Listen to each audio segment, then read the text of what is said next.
राहुल गांधी ने आज तक अपनी कभी जाति या धर्म नहीं बताया, अब वो अपने को पंडित बता रहे हैं और वो भी कश्मीरी। तो आज आप कश्मीरी पंडित बन रहे हो, तो क्या बेवकूफ बना रहे हो आप कश्मीरी पंडितों का? तो भाई राहुल गांधी जी, कश्मीरी पंडितों की जो दुर्दशा हुई है, वो जो अपने घर छोड़ने को मजबूर हुए, उनके साथ बलात्कार हुए, आपके सहयोग से ही वो सरकार नेशनल कॉन्फ्रेंस की उस समय जम्मू कश्मीर के अंदर थी। तब आप कह रहे हो कि जो केंद्र सरकार है वो इस राज्य को बांट रही है, हम राज्य का पूरा दर्जा देंगे। अरे बांटा तो आपने इस जम्मू और कश्मीर को पूरे भारत से अलग रखा। नमस्कार, मैं हूं पवन त्यागी।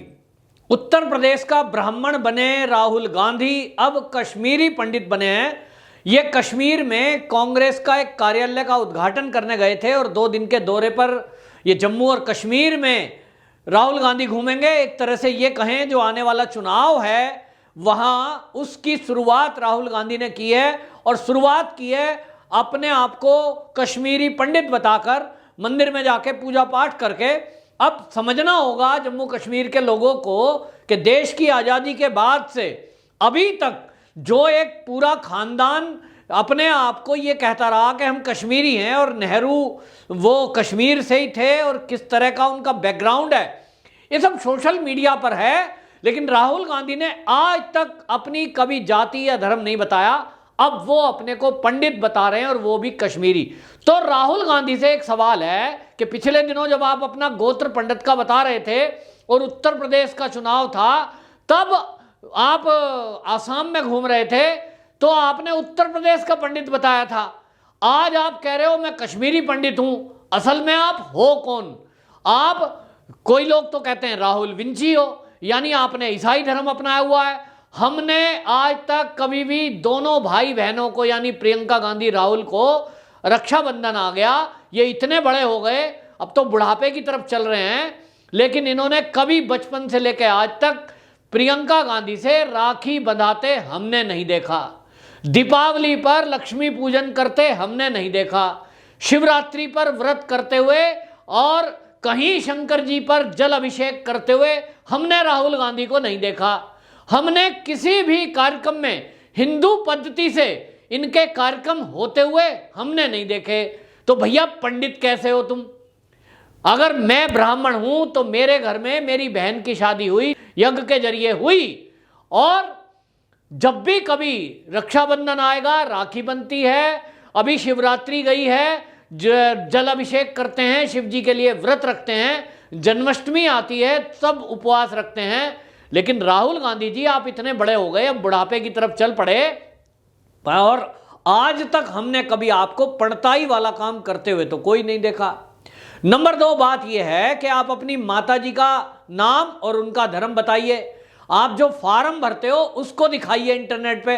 भाई अब तो यकीन करना मुश्किल है। बहरहाल, अगर आप अपने को कश्मीरी पंडित कह रहे हो, तब फिर इस देश के मुसलमानों को अब पूछना चाहिए राहुल गांधी से, राहुल गांधी जी, आज तक आप जो हम तुमको वोट देते आए, अब तो इसीलिए देते आए थे कि आप कहते थे हम आपके साथ हैं, हम आपके साथ हैं। अगर आप पंडित हो तो ये तो फिर धोखा दे दिया उन्होंने देशवासियों को, क्योंकि अभी तक राहुल गांधी ने अपना कोई नाम स्पष्ट नहीं किया। तो अब कश्मीर में चुनाव आने वाले हैं, तो क्या राहुल गांधी को ये लग गया कि कश्मीरी पंडितों को जो शिफ्ट किया जा रहा है, मोदी सरकार जो शिफ्ट कर रही है, उनका पुनर्वास करने की जो कोशिश कर रही है, कहीं इस कहने से उनको वोट मिल जाएगी उन पंडितों की?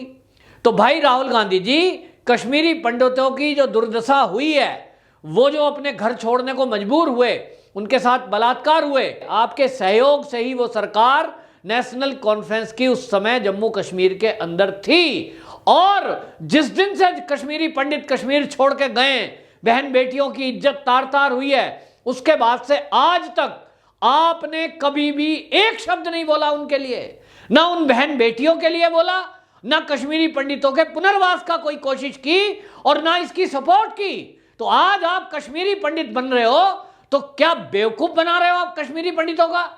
दूसरा, अगर आप ये सोचते हो कि यहां चुनाव होगा और इस चुनाव में फिर से आप इस तरह की चाल कर ले जाओगे जो कांग्रेस पिछले 70-75 साल से करती आई है, तब आप कह रहे हो कि जो केंद्र सरकार है वो इस राज्य को बांट रही है, हम राज्य का पूरा दर्जा देंगे।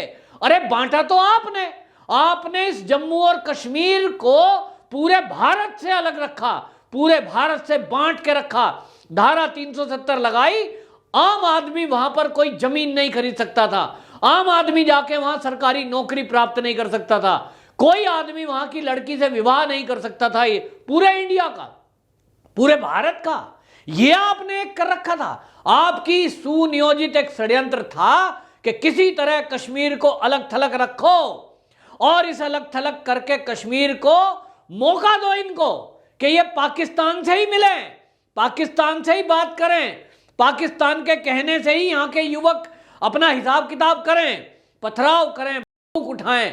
आपने कभी प्रयास नहीं किया कि ये जो जम्मू कश्मीर है इसको मुख्य धारा में मिलाया जाना चाहिए। 4 साल के लिए, 5 साल के लिए केवल धारा 370 लगाई गई थी टेम्परेरी, जो आपने 70 साल यानी कांग्रेस ने उसको जारी रखा। क्यों? अगर आप कश्मीरी पंडित हो तो आप ये विचार करते कि कश्मीर के जो पंडित हैं उनके व्यापार को बढ़ाने के लिए, उनकी तरक्की के लिए आपने कुछ करना था। किया? नहीं किया। आपने तरक्की किनकी की? जिनके आप साथ खड़े हो, पाकिस्तान परस्त जो अलगाववादी नेता हैं, आपने उनको तुष्टीकरण किया। दिल्ली में बुलाकर वीआईपी ट्रीटमेंट, उनको बिठा करके चाय पार्टी और आप उनके साथ मीटिंग करते रहे। उन्हीं के सहयोग से आप सरकार चलाते रहे और आपने कुछ काम नहीं किया। आज की डेट में सरकार ने कोई उनका अलगाववादी लोगों से बात नहीं करी, उनको जेल में डाला, तब जाके ये धारा 370 हट पाई है। और आप बताओ, जम्मू और कश्मीर को अलग करने के बाद से अभी 2 साल हुए हैं, जिस आप उसको कह रहे हो कि केंद्र सरकार ने ये काम किया है, आप पूर्ण राज्य का दर्जा फिर से देंगे, तो अब आप छोड़ दो, परिसीमन हो रहा है, अब चुनाव होगा और धारा 370 हट गई तो पूर्ण राज्य का दर्जा तो मिल ही जाना है, चुनाव होने ही वाला है। इसमें आप क्या करोगे भाई? आप जो कर सकते थे आपने किया। क्या किया? देश की आजादी के बाद से आपने एक परंपरा को जारी रखा जो 1872 में महाराजा रणजीत सिंह ने चालू करी थी, वो था दरबार मूव। ये क्या होता था जी? 6 महीने राजधानी रहती थी जम्मू कश्मीर की श्रीनगर और 6 महीने राजधानी रहता था जम्मू। और जितना सरकारी अमला है, जितना सरकारी महकमा है, यहां तक कि घरों के सामान ट्रकों में लद लद के अधिकारियों के, बड़े बड़े अफसरों के गर्मियों में तो चले जाते थे श्रीनगर, क्योंकि वहां बर्फ पड़ेगी, ठंड रहेगी, पूरी फैमिली, पूरा खानदान सरकारी पैसे से आनंद मनाओ, बढ़िया, पूरे साल घर खाली रहेगा, 6 महीने वो रहेंगे गर्मी में श्रीनगर। और जब सर्दी आएगी, बर्फ ज्यादा हो जाएगी, घर से निकलना मुश्किल हो जाता है बर्फ में श्रीनगर के अंदर, तब वो अपना आनंद जारी रहे उसके लिए आ जाते थे जम्मू प्लेन एरिया में। और इसमें 1 साल का 200 करोड़ रुपया खर्च होता था।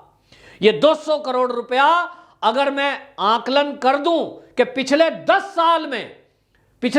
साल में कांग्रेस के द्वारा यह खर्च हुआ, तो कांग्रेस की सरकारों में 2014 से मोदी आए, तब से अब ये धारा 370 नहीं हटी, तब तक तो ये कर ही नहीं सकते थे कि कोई आदेश पास कर ले, विशेष राज्य का दर्जा मिला हुआ था।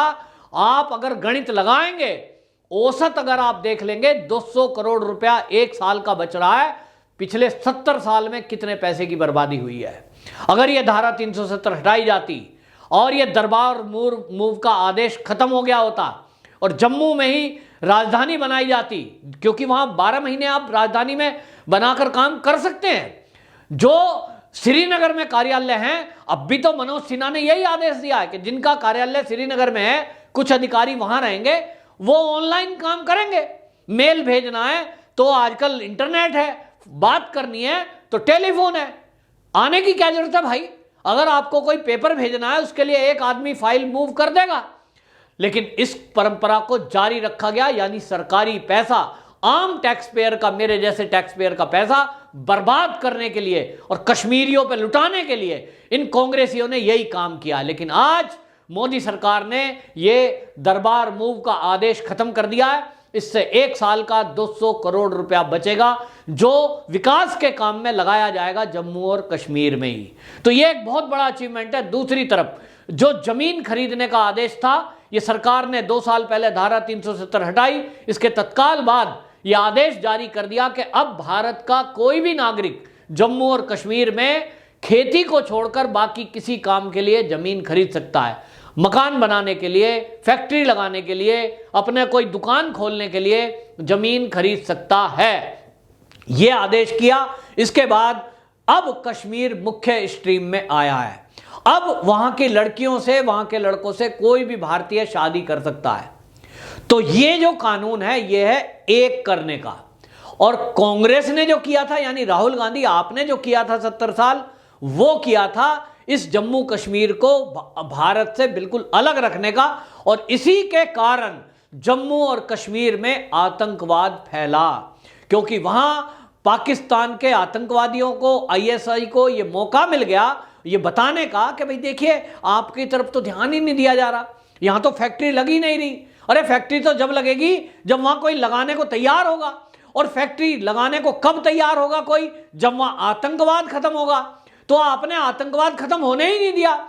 यही एक बहुत बड़ा षड्यंत्र पाकिस्तान के द्वारा था कि वहां घर घर में बंदूक दे दो, घर घर में पत्थर दे दो और वहां हमेशा हमले कराओ, बम विस्फोट कराओ, ताकि आम उद्योगपति, पहली बात तो वहां जा ही नहीं सकता क्योंकि जमीन नहीं खरीद सकता था, लेकिन जो भी वहां लोग हैं वो भी खुलकर व्यापार ना कर सकें और उनसे आतंकवादी अवैध वसूली करते थे, पाकिस्तान के नाम पर डराते थे। जो भारतीय जनता पार्टी की बात करेगा उसकी हत्या कर दी जाएगी, क्योंकि भारतीय जनता पार्टी मुख्य स्ट्रीम में जोड़ने की बात करती है। और इसलिए आप देखिए कि इस तरह की बातें करके कांग्रेस ने हमेशा जम्मू कश्मीर को अलग करने की कोशिश की। अब चुनाव आया है, अब कांग्रेस को लग गया है कि तुम्हारा तो वहां कोई आधार बचेगा नहीं। अब सुपड़ा साफ होने वाला कांग्रेस का जम्मू और कश्मीर में भी है, क्योंकि अब लोगों को समझ में आ गया कि जिस कांग्रेस ने 70 साल उनके नाम पर शासन किया, उनको बेवकूफ बनाया। जम्मू और कश्मीर में कोई विकास के काम नहीं करे। मोदी जी को अभी आए हुए 6-7 साल हुए हैं। इस 6 साल के अंतराल में अटल टनल बन गई और रेल का मार्ग बन गया। श्रीनगर में विकास के काम इतने हो गए, स्वास्थ्य सेवाओं का सुधार हुआ है। ये सब जब एक सरकार 6-7 साल में कर सकती है तो कांग्रेस ने 70 साल में क्यों नहीं किया?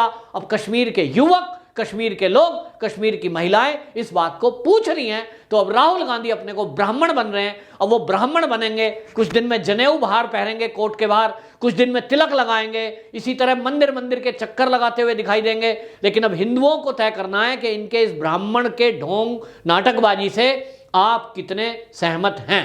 वंदे मातरम।